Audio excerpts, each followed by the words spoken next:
Bonsoir à tous et bienvenue à cette session d'information. Madame, Messieurs, voici les titres de l'actualité de ce mardi 20 septembre. Le grand oral de Félix Tshisekedi, le président de la République, s'exprime dans quelques heures à la tribune de l'Assemblée générale des Nations unies. L'allocution du chef de l'État devrait s'articuler autour de questions sécuritaires au moment où la RDC fait face à une guerre d'agression fomentée par le M23 et le Rwanda.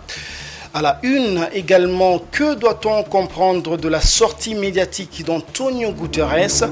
Le secrétaire général des Nations Unies a réitéré l'aveu d'impuissance pour la mission onusienne au Congo de combattre le M23. Soyez les bienvenus à journal télévisé en direct de Géopolis Télévision.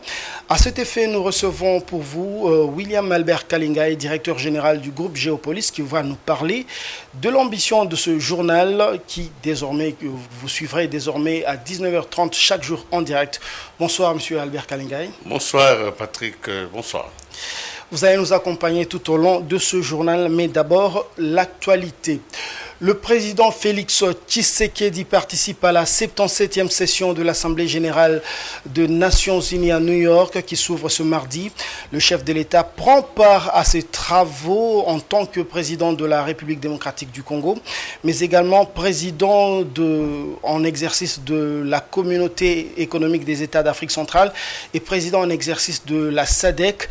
Félix Tshisekedi prendra la parole du haut de la tribune des Nations unies. Son allocution intervient dans un contexte national marqué par l'agression de la RDC par le Rwanda, les tumultes autour de la présence de la mission onusienne au Congo. Les questions climatiques devraient également être présentes dans l'allocution du président de la République. À l'ère où le monde affronte les défis liés au changement climatique, la RDC se présente comme le pays solution. Monsieur William Albert Kalingai, comme tout le Congolais, vous attendez certainement l'adresse du chef de l'État aux Nations Unies. Que doit dire le chef? Merci d'abord de m'inviter à ce premier journal avec beaucoup de plaisir. Il est vrai que c'est dans quelques heures seulement que le chef de l'État va s'exprimer du haut de la tribune des Nations Unies. Nous ne sommes pas des devins, personne n'est laissé en tout cas, pas encore. Pour le moment, vous l'avez dit dans votre chapeau, nous ne pouvons que souhaiter que les chefs abordent des questions essentielles, notamment les deux grandes questions que vous venez de souligner, la question de la sécurité à l'est du pays et de la question relative à la transition énergétique et au réchauffement climatique. Il faut dire que de notre souhait en tant que journaliste, et nous portons quand même un peu la voix de notre population, l'allocution du chef de l'État aux Nations Unies dans quelques heures sera en même temps une demande et une offre.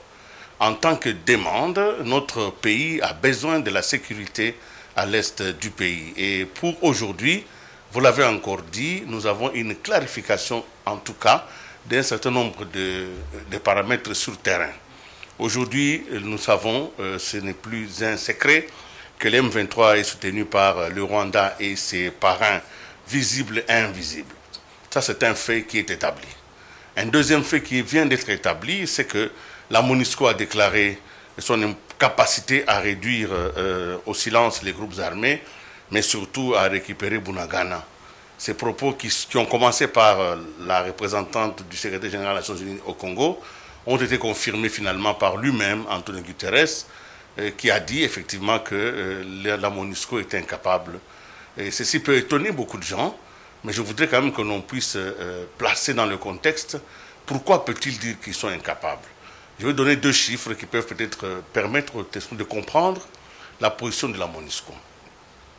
Quand on se réfère à la guerre qui se déroule aujourd'hui en Ukraine, on se rend compte qu'en 7 mois de guerre, les États-Unis, seulement les États-Unis, ont dépensé 15 milliards de dollars. Ce qui revient énorme. Énorme, ce qui revient à 2, à peu près 5 milliards par mois. Alors, quand vous dites 15 milliards de dollars, ça fait en réalité 15 ans de financement de la MONUSCO. Donc, la MONUSCO, en 15 ans, a reçu 15 milliards de dollars des Nations Unies. Ces 15 milliards correspondent aux 7 mois de guerre qui sont en Ukraine. La proportion est impossible à rétablir Alors, quand on voit les choses qui changent en Ukraine aujourd'hui, on voit les Ukrainiens commencer à récupérer des villes et des villages et commencer un peu à remonter la tête hors de l'eau, c'est parce que les moyens sont conséquents. Aujourd'hui, avec 1 milliard de dollars par an, pour toutes les opérations, ça veut dire les opérations de maintien de la paix, les opérations d'interposition, la MONUSCO, on peut dire, si on ne le croit pas, la MONUSCO manque de moyens. Manque de moyens. Manque de moyens. Ça peut être aussi paradoxal parce que nous sommes dans un contexte de très grande pauvreté, mais 1 milliard par an pour faire la guerre, c'est pas possible. C'est pas possible. Mais par rapport à l'agression de la RDC par le Rwanda, on a entendu les autorités congolaises être très très claires là-dessus. Est-ce que vous pensez, comme certains Congolais, que le président doit maintenant le dire du haut de la tribune de l'Assemblée générale des Nations unies? Ça ne servirait à quoi? Aujourd'hui, notre pays n'a besoin que de trouver les moyens, d'abord les moyens de consolider sa propre capacité offensive, parce que la guerre, il ne faut pas demander l'autorisation des voisins, il faut la faire si c'est possible, mais en même temps d'évaluer les forces en présence, de regarder s'il est possible d'obtenir cette sécurité par la paix, par les négociations, pourquoi pas? Parce que c'est une vertu africaine, négocier pour éviter des morts, ce n'est toujours pas quelque chose d'humiliant. Je pense que c'est faisable. Le président va demander de l'aide, effectivement, pour... comme les Nations Unies même déclarent qu'il faut une force d'imposition, mais nous avons déjà fait tout ça. Voilà, il faut peut-être des négociations, c'est peut-être la vision aussi d'Antonio Guterres qu'on va suivre tout à l'heure. En marge de la 77e session de l'Assemblée générale des Nations Unies, le secrétaire général de l'ONU, Antonio Guterres, s'est exprimé sur la guerre à l'Est dans une interview accordée à une télévision française.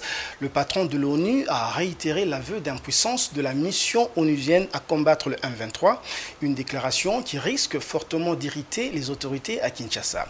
Dieudonné Boinali. Le secrétaire général de l'ONU, Antonio Guterres, a confirmé le 18 septembre dernier, au cours d'une interview accordée à la presse française, que le mouvement du 23 mars du M23 est une armée bien équipée avec des armes sophistiquées que celle de la MONUSCO. La vérité, c'est que l'M23 aujourd'hui est une armée moderne, avec des équipements lourds qui sont plus perfectionnés que les équipements de la MONUSCO. Cet imposant arsenal militaire vient-il du Rwanda? À cette question de la presse, le diplomate Guterres a été dubitatif. Ils viennent de quelque part. Bon, vous semblez dire oui. Le protocole d'accord d'1 milliard de dollars. De quelque part d'à côté. Ils ne sont pas nés dans la forêt. Ils viennent de quelque part. Quelle est la solution à la crise de l'Est alors? Ce qu'il faut, à mon avis, et c'est l'essentiel, c'est de trouver une discussion sérieuse entre le Congo, le Rwanda et l'Ouganda pour qu'on puisse avoir une perspective conjointe pour éviter cette permanente situation qui nous fait toujours, quand on a un progrès, venir en arrière. William Albert Kalenga, nous venons de suivre le secrétaire général des Nations Unies qui a parlé de l'offre, on va dire non, qui a parlé de la voie de sortie, on va dire la négociation qu'il faut entre le Rwanda, l'Ouganda et la RDC. Il s'est exprimé, il a expliqué, mais tout à l'heure, c'est toujours en marge de l'Assemblée générale, mais tout à l'heure, vous venez de parler de la demande de la RDC. Mais est-ce que la RDC va seulement en tant que pays qui tend la main, ou bien il y a une offre congolaise aussi? Il y a une offre congolaise et elle est des plus importantes. C'est d'ailleurs pour ça que cette offre doit servir maintenant d'occasion aux Nations Unies de mettre la paix à l'est du pays. Aujourd'hui, le président de la République va se présenter devant les Nations Unies pour revenir sur ce qu'il a dit à Glasgow il y a quelques mois, que le Congo était un pays solution. Nous avions 2 grandes solutions mondiales sur 2 problématiques essentielles. Le premier problème, c'est la lutte contre le réchauffement climatique. Il n'est plus un secret, le Congo aujourd'hui possède le 2e grand bassin du monde avec des tourbières, avec une capacité de résorber le CO2 qui est produit. Donc le Congo va offrir encore une fois son pays comme un pays solution. Je crois que notre vice-premier ministre en charge de l'environnement, il revient constamment. Récemment, le Premier ministre est revenu sur les travaux de Yangambi. C'était pour justement créer cette empathie vers le Congo, parce que le Congo est un pays solution. La deuxième offre qui est un peu conséquence de la première, c'est que dans la transition énergétique, parce que nous sommes en train de nous développer en abandonnant les énergies fossiles, aujourd'hui le Congo va offrir évidemment les matières qui vont concourir à la mise en place de la pile électrique. On parle de lithium, parle de tous les métaux précieux qui participent à la mise en place de cette transition énergétique. Parce que nous sommes les solutions mondiales. 60% du lithium dans le monde se trouve en RDC. 60% des forêts aussi en Afrique se trouvent ici en RDC. Parce que nous sommes Il y a le cobalt aussi. Bien sûr, je ne parle pas du cobalt.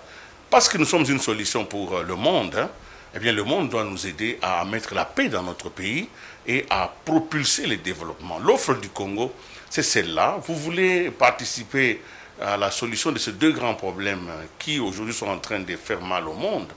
Venez d'abord nous aider aussi à régler cette question de l'Est parce qu'elle est une question transversale qui, ça fait des années, qui continue et qui est instrumentalisée par les mêmes forces qui veulent accéder aux ressources aujourd'hui. Voilà un peu l'offre du Congo. Nous sommes prêts à participer à toute négociation, mais pourvu que vous aussi, pour accéder à nos ressources, pour accéder à notre solution, vous puissiez nous aider à mettre la paix. Je crois que c'est là un peu la pensée du secrétaire général quand il parle de cette permanence de conflits qu'on doit absolument quitter. Voilà, M. Albert Kalengai, on vous garde encore sur ce plateau. Entre la République démocratique du Congo et les Émirats arabes unis, on parle désormais en termes de resserrement de liens diplomatiques et de coopération économique. Un protocole d'accord d'$1 milliard a été signé à Kinshasa à la primature devant le Premier ministre Jean-Michel Sama Lukonde. Cette signature pose les bases de l'ouverture prochaine d'une ambassade d'Abu Dhabi à Kinshasa. Fiston Oleko. Le protocole d'accord d'$1 milliard américain est signé entre la société Primera Group Limited, un consortium émirati qui a représenté le secteur privé des Émirats arabes unis et le gouvernement congolais, représenté par la ministre des Mines, pour renforcer et augmenter les échanges bilatéraux entre ces deux pays. C'est la concrétisation des accords conclus entre Son Altesse, le président des Émirats arabes unis, Cheikh Mohamed Ben Zayed Al Nahyan, et le président de la République Félix Tshisekedi Tshilombo lors de la visite en octobre 2021 à Abu Dhabi. Le montant global de ces échanges reste encore à déterminer. Se confiant à la presse, Salem Al-Djebir, chargé des affaires commis à la préparation de l'ouverture en novembre prochain de l'ambassade des Émirats arabes unis à Kinshasa, a affirmé qu'au cours de l'année prochaine, beaucoup d'entreprises du secteur privé des Émirats arabes unis vont se bousculer au portillon de la République démocratique du Congo pour investir dans les domaines de l'agriculture, des mines et des énergies renouvelables. Selon lui, l'ouverture de l'ambassade des Émirats arabes unis à Kinshasa au mois de novembre prochain constituera l'ouverture d'une nouvelle page dans la relation entre les deux pays pour qu'il y ait beaucoup plus d'investissements au courant de l'année prochaine. Ce protocole d'accord est en effet signé dans l'idée de renforcer et augmenter les échanges bilatéraux entre les deux pays. Le rapporteur de la Commission électorale nationale indépendante, Patricia Nseya, a réceptionné à l'aéroport international de Njili le tout premier lot du matériel d'identification pour l'enrôlement des électeurs. Il s'agit d'abord d'un premier lot pour vérifier la fiabilité de ce matériel avant une production à grande échelle. Voldy Kenji. Le rapporteur de la Commission électorale nationale indépendante, Patricia Nseya Moulela, a réceptionné lundi 19 septembre 2022 à l'aéroport international d'Njili le premier lot du matériel d'identification pour l'enrôlement des électeurs livré par Mirosystem, l'entreprise sud-coréenne ayant bénéficié de ces marches. Elle était accompagnée du questeur adjoint Sylvie Birembano Baloumé et du secrétaire national exécutif adjoint Marie-Josée Kapinga Bondo. Aussitôt, de retour à la CENI, le rapporteur a remis officiellement ses premiers lots au numéro 1 de l'institution. Le test grandeur nature a pour objectif de vérifier la conformité du matériel proposé par le fournisseur en rapport avec les exigences fixées par la CENI dans le dossier d'appel d'offres international et de s'assurer de la fonctionnalité de ces matériels. Ces tests permettra aussi d'étudier le comportement du matériel et du logiciel en situation réelle d'exploitation et d'apprécier le temps d'identification moyen d'un électeur pour en déduire le temps d'enrôlement de la population.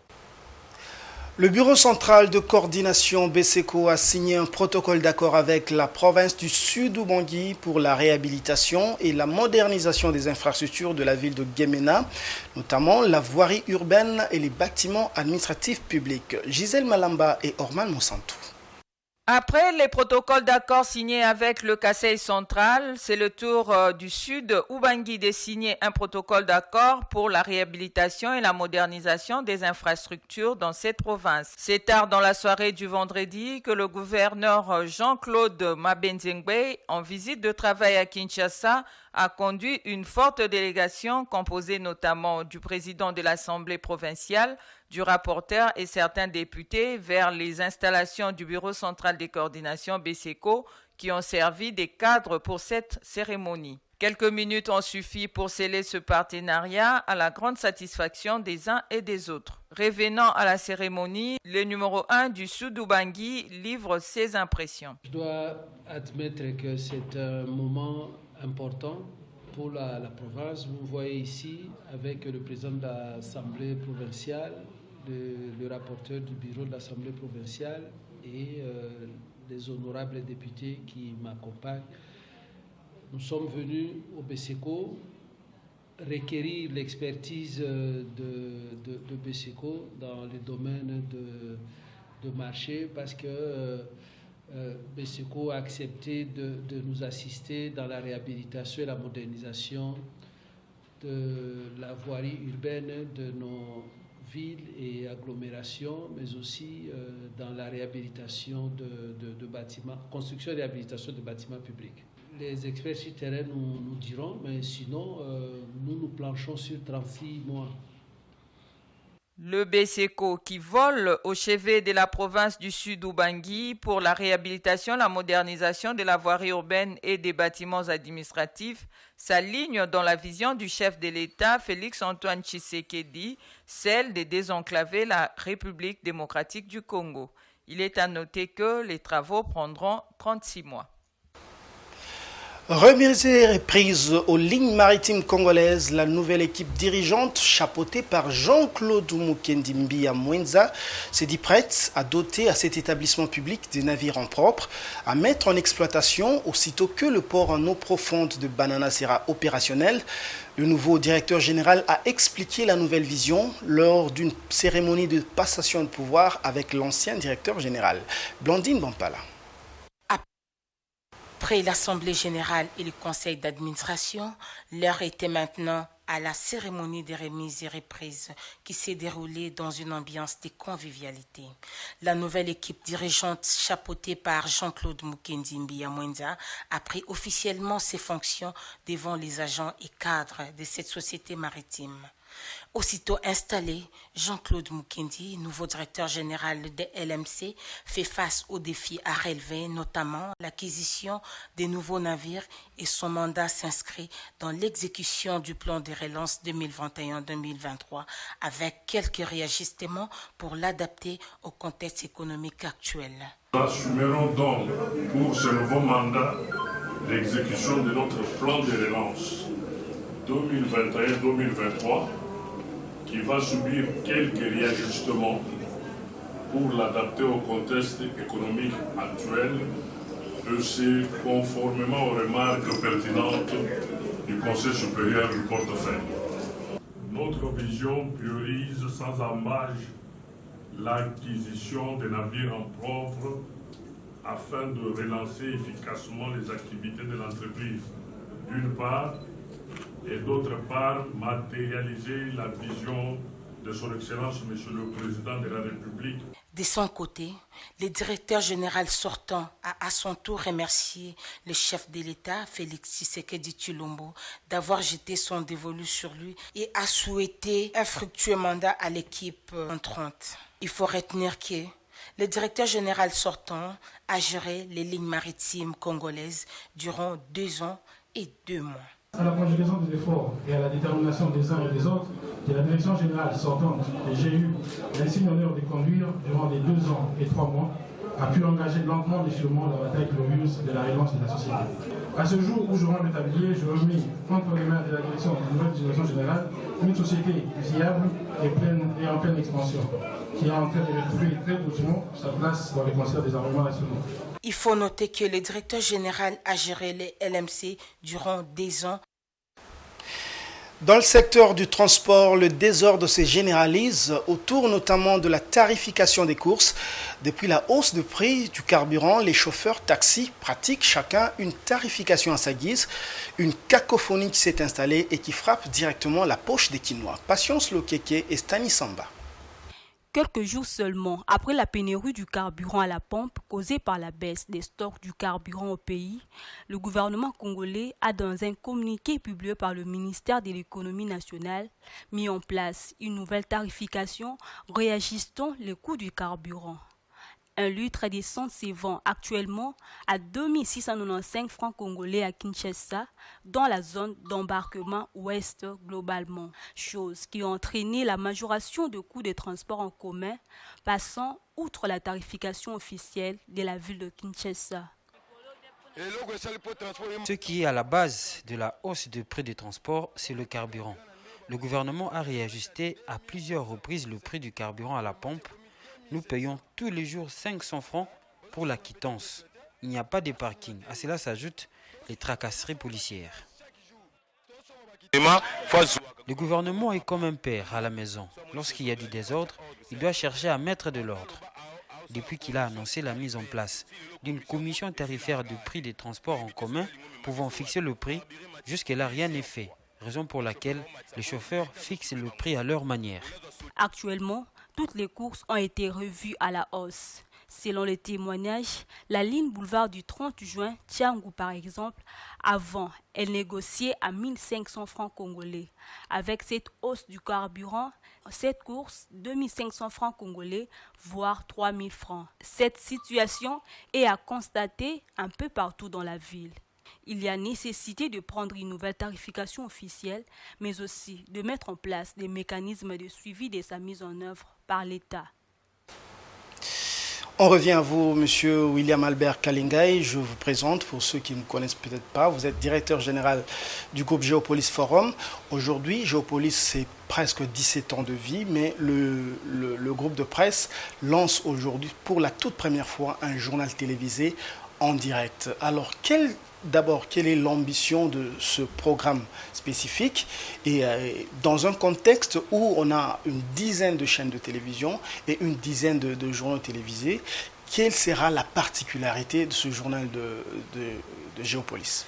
Merci beaucoup d'abord de me recevoir à ce journal, mais je félicite directement aussi toute l'équipe de Géopolis qui a travaillé pour que le journal télévisé en direct aujourd'hui puisse commencer. Il est vrai que nous sommes dans une offre, en tout cas, des centaines de télévisions. Et ça, c'est une bonne chose parce que ça enrichit les désirs d'information.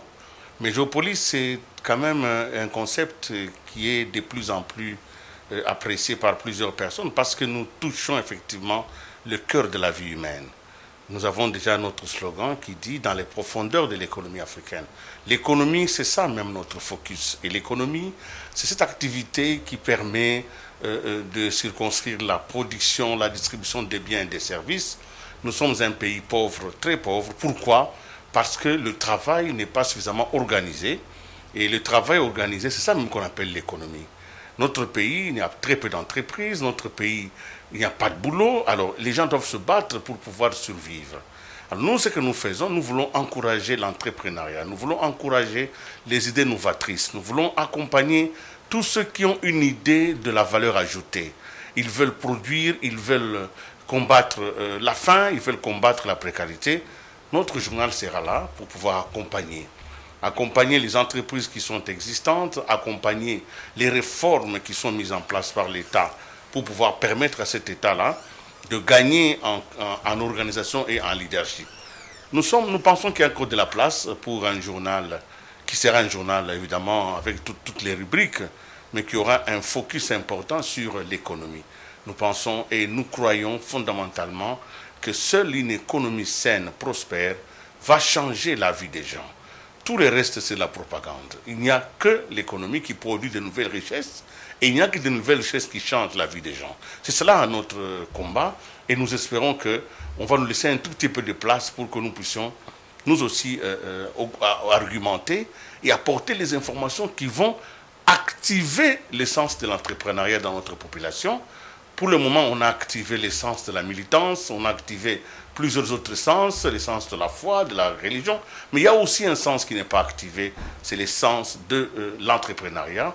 Et Géopolis, dans son ensemble, et ce journal sera comme une piqûre pour réveiller chaque jour. Si nous pensons que nous avons fait un bon journal, au moins quelqu'un, à la fin de ce journal, doit se demander, finalement, qu'est-ce que j'ai fait demain?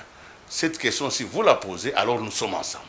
Une piqûre de rappel donc, mais pour une offre aussi thématique comme ça, avec un environnement où il y a l'offre généralisée multiple, quelles sont les ressources dont vous disposez pour réussir cette ambition? Nous disposons d'abord des professionnels, des journalistes aguerris, qui ont eu le temps, qui ne sont pas pressés, qui ont eu le temps d'apprendre le secteur économique, qui sont des professionnels parce qu'ils ont appris les codes de la déontologie et de l'éthique. Nous disposons aussi d'une certaine manière de notre propre foi. Nous croyons que ce qui est bien fait, quand c'est bien fait, on arrive toujours à un bon résultat. Nous pensons que ceux qui nous suivent ce soir, il y en a qui nous ont déjà interpellés plusieurs fois. On vous a vu sur plusieurs chaînes, on vous voit intervenir. Pourquoi vous-même, vous n'offrez pas quelque chose? Voilà, j'ai obéi un peu à cette demande pressante de plusieurs personnalités, de plusieurs personnes, voire même du peuple ordinaire. Mais je viens avec cette idée que, oui, l'économie, c'est cela. Soutenez le journal télévisé, soutenez Géopolis Télévision, parce que nous rendrons service non seulement à notre nation, mais à chacun de vous. Parce que dans chacun d'entre vous qui me suivez ce soir, il y a un entrepreneur. On lui a dit qu'il ne pouvait pas, on lui a dit qu'il n'a pas de moyens, on lui a dit que le contexte était en crise, on lui a dit qu'il y avait des raisons multiples, mais nous venons sans pour autant insister beaucoup parce que c'est naturel que dans chaque être humain, il y a un entrepreneur, dans chaque être humain, il y a une entreprise. C'est ce que nous voulons que les gens puissent comprendre. Si chacun de nous était à la tête d'une entreprise, petite soit-elle, le pays n'aurait pas beaucoup de problèmes. Voilà, Géopolis, c'est aussi un site d'information continue, mais c'est surtout également une application téléchargeable qui permet à chacun, à tous, via un téléphone, de suivre Géopolis en direct, Géopolis TV en direct, à n'importe quel endroit à la planète. Parle-nous de cette application et le site en quelques secondes. Ouais. Voilà, juste très peu de temps. Demain, après-demain, d'autres reviendront là-dessus. Nous sommes sur la TNT, vous nous suivez sur la TNT, la télévision numérique terrestre. C'est vrai, son aire d'expansion est relativement petit, mais avant que nous puissions passer au satellite, ce qui va venir, vous êtes certain que ça va venir, nous avons mis en place une application. Pour le moment, elle est sur Android, donc vous pouvez suivre sur Android les journaux télévisés ici en direct, où que vous soyez, si vous avez une connexion, il faut d'abord la télécharger. Donc l'opération est simple, vous allez dans Play Store, vous cherchez TNF RDC TV, vous allez acheter gratuitement cette application, vous l'installez sur votre téléphone et vous allez voir une série d'offres de télévision et au numéro 38, vous verrez c'est Géopolis Télévision. Cette télévision, moi je viens de l'extérieur, j'ai pu appliquer cette nouvelle trouvaille et ne vous en faites pas, les gens ont besoin de connaître ce qui se passe dans le pays ici.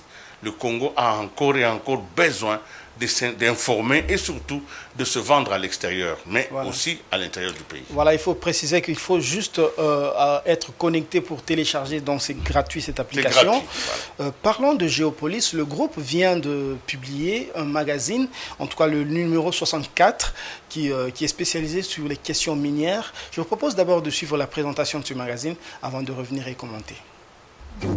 Géopolis Magazine, le numéro 64 de votre revue congolaise des activités extractives, mines, hydrocarbures et bois vient de paraître en édition spéciale. Remise et reprise dans les règles de l'art à l'OGFREM. Géopolis Magazine fait un flashback sur le passage magique de Lems Kamonia à la tête de cet établissement de l'État. Moteur de croissance économique et du développement communautaire, Kibali Gold Mine, un exemple remarquable des partenariats mutuellement bénéfiques. Avec 856 millions de dollars américains au trésor public, Glencore s'affirme comme un partenaire clé du développement de la RDC. Réforme majeure sur le climat des affaires. Le Conseil des ministres approuve Jean-Lucien Boussa sur la suppression des 14 taxes. Transparence dans le secteur des ressources naturelles. Après la maîtrise du secteur industriel, l'ITIE se lance dans le secteur forestier et minier artisanal. Coopération économique RDC et les États-Unis, Anthony Blinken réitère à Sama Lukonde la détermination de son pays à continuer à œuvrer aux côtés du gouvernement congolais. Géopolis Magazine en vente partout, Géopolis encore et toujours. Pour tout contact et abonnement, contactez 089 61 00 889. Alors, vous venez de suivre la présentation du magazine spécialisé, qui est spécialisé dans les questions minières, hydrocarbures et bois. Monsieur William Albert Kalengai, pourquoi avoir gardé ce magazine comme un de produits phares au moment où Géopolis peut diffuser maintenant sur des canaux numériques? Parce que, justement, le numérique dans notre pays, il est simplement à 9% du pays. Donc, vous avez 9% des Congolais qui ont accès à Internet. Il y a quand même 80% des Congolais qui n'ont pas accès à Internet. Nous ne pouvons pas nous leurrer en vivant dans une bulle à Kinshasa, croyant que parce que nous sommes connectés de manière permanente, le pays est connecté. Non, le magazine est encore et surtout, il en aura besoin. D'autant plus que le mythe du papier, le mythe du journal, nous sommes de la vieille école.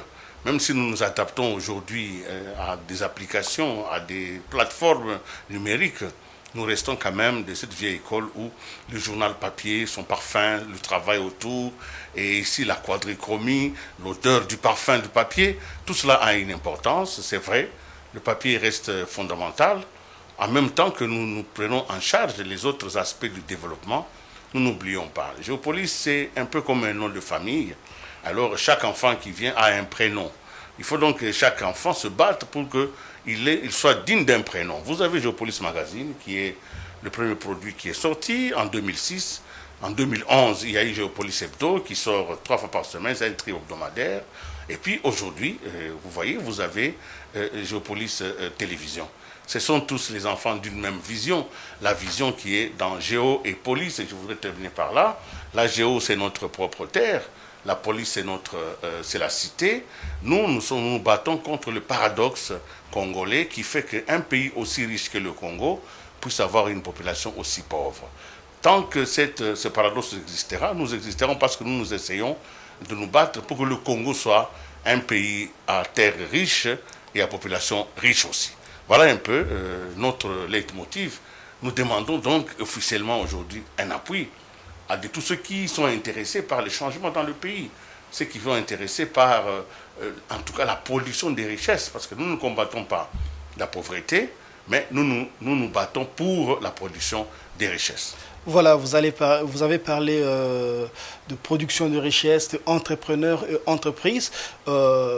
Vous êtes à la tête de ce média qui est on va dire, le média avant-gardiste sur les questions économiques. Et aujourd'hui, Géopolis Forum s'apprête à se lancer un autre défi qui est SOS Entreprise. Est-ce que vous pouvez nous parler de ce projet? Merci beaucoup, avec l'indulgence des téléspectateurs pour ces premiers numéros où nous avons beaucoup parlé. Ne vous en faites pas, nous ne viendrons pas souvent. Mais depuis un certain temps, nous avons constaté que les Nations Unies sont passées expertes en matière de protection des espèces menacées de disparition. On va vous dire, voilà, désormais, vous ne pouvez pas chasser telle baleine parce que c'est une espèce en voie de disparition. Nous, ici à Géopolis, nous avons compris que l'espèce en voie de disparition la plus menacée dans notre pays, c'était l'entreprise. Quand vous regardez le nombre de chiffres, vous allez vous rendre compte que si nous avons connu 5000 entreprises il y a 20 ans, 30 ans, aujourd'hui, nous sommes à 900 entreprises. Dans cette maison Géopolis, nous avons fait une enquête. Nous avons pris simplement un petit échantillon de la première rue à la 18e rue de Limité. Et nous avons constaté que beaucoup d'entreprises qui étaient installées dans cette partie de la capitale ont fermé. Et à la place, ce sont d'autres activités, notamment des églises et des maisons, qui y sont. Donc l'entreprise est en train de disparaître. Comment voulez-vous qu'un pays puisse combattre la pauvreté, créer de nouvelles richesses, mettre aux gens au travail, si l'instrument principal, qui est l'entreprise, n'est pas sécurisé et disparaît au fur et à mesure? dans ce pays, quand il y a une manifestation politique, quelles que soient les raisons, même si elles sont fondées, si la population est en colère, qu'est-ce qu'elle détruit, cette population? Elle détruit les entreprises. Vous avez votre boutique, vous avez votre station d'essence. La population en colère détruit les entreprises. Et c'est un comportement qui réduit et qui augmente la pauvreté dans le pays. Nous avons eu les grands pillages de 90 et de 93, ce qui a totalement détruit les tissus économiques de notre République. Nous voulons faire donc une campagne auprès surtout des décideurs pour que nous puissions protéger les entreprises congolaises qui sont menacées de plusieurs autres facteurs, notamment, par exemple, le manque de financement, l'accès au crédit, notamment une fiscalité extrêmement imposante, notamment l'illégalité d'un certain nombre de taxes qui sont imposées aux entrepreneurs, notamment aussi le peu de protection qu'elles ont quand il y a un conflit. Aujourd'hui, le tribunal de commerce n'est pas aussi opérationnel qu'il devait l'être. Nous sommes dans le système OADA. Et donc, nous allons déployer cette activité dans les jours et les mois qui viennent, mais nous demandons à tous ceux qui vont se réveiller comme des entrepreneurs de savoir que l'activité qu'ils vont mener, cette activité est menacée par un environnement qui est un environnement récessif et rétrograde. Vaste programme, donc, on l'aura compris. Monsieur William Albert Kalenga, nous vous remercions d'être passé ici, nous voir notre premier JT en direct. Merci beaucoup. Mesdames et messieurs, place à présent à la page internationale. En Éthiopie, les autorités projettent des recettes à l'export de 250 millions de dollars grâce à la vente de produits textiles sur le marché international en 2023. C'est ce que rapporte l'agence éthiopienne de presse que cite Melakou Lebel, ministre de l'Industrie et du Commerce. Le montant annoncé est en nette hausse par rapport à l'enveloppe de 180 millions de dollars américains générée à la même période il y a un an. Je vous propose de suivre cet élément. Les autorités éthiopiennes projettent de recettes à l'export de 250 millions de dollars américains grâce à la vente de produits textiles sur le marché international en 2022-2023. Ces chiffres représentent en outre plus de 45% du montant anticipé pour les exportations de l'industrie manufacturière durant la dite année fiscale. Performance s'alignerait sur les objectifs de l'exécutif visant à accroître la production locale et positionner le pays comme un acteur majeur du secteur textile sur le continent africain. Dans le cadre de cette ambition, le gouvernement éthiopien a investi sur la dernière décennie pour mettre en place un parc industriel prêt à l'emploi dans différentes régions où les entreprises bénéficient d'une électricité abondante et abordable, d'une main-d'œuvre peu qualifiée à moindre coût, ainsi que d'avantages fiscaux. La stratégie a déjà eu des effets concrets sur le terrain, attirant plusieurs acteurs étrangers en provenance d'Inde, des USA et surtout de Chine. L'Empire du Milieu, qui compte 30 entreprises dans les textiles éthiopiens, est ainsi le premier contributeur aux investissements dans le secteur, comptant pour 45% de montants enregistrés sur les 7 premiers mois de 2022 selon les données du gouvernement. Mesdames et messieurs, c'est la fin de cette édition, mais avant de la boucler complètement, le rappel des titres. Le grand oral de Félix Tshisekedi, le président de la République, s'exprime dans quelques heures à la tribune de l'Assemblée générale des Nations unies. L'allocution du chef de l'État devrait s'articuler autour des questions sécuritaires au moment où la RDC fait face à une guerre d'agression orchestrée par le M23 et le Rwanda. À la une également, vous avez suivi que doit-on comprendre de la sortie médiatique d'Antonio Guterres. Le secrétaire général des Nations unies a réitéré l'aveu d'impuissance pour la mission onusienne au Congo de combattre le M23. Ce journal est totalement terminé. Nous vous remercions de l'avoir suivi et bonne suite de programme sur Géopolis TV.